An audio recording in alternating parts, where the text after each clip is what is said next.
paramedic for almost 15 years, and I've had one call that has convinced me that ghosts are real. So buckle up.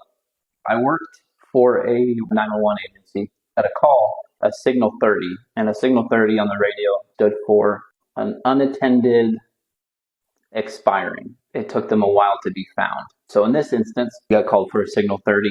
Mama lives by herself, and the mailman, after about a week of mail stacking up in the mailbox, the mailman finally called the sheriff's office for a welfare check.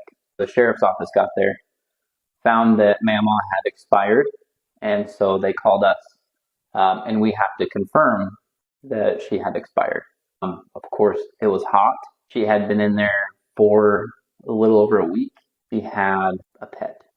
So I'll let you put 2 and 2 together, or 3 and 3 together, however you want to do that. She came out of the house, flies everywhere.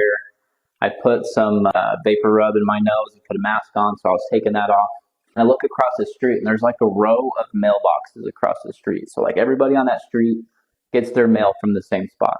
The little old lady was over by the mailboxes, and so I went over there to go check on her. I said, is everything okay? Do you need anything? And she said, well, is Miss So-and-so okay?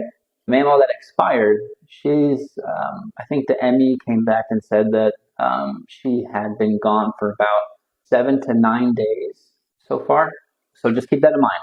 She's been expired for about 7 to 9 days. And I have this conversation with the lady across the street. She says, everything okay with Miss So-and-so?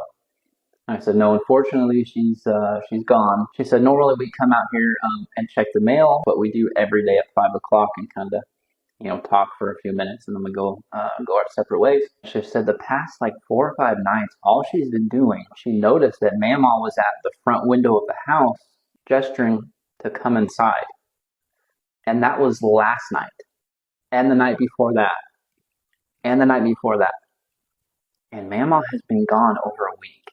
You put 2 and 2 together, that made the hair stand up on the back of my neck. And I don't think that lady realizes how lucky she is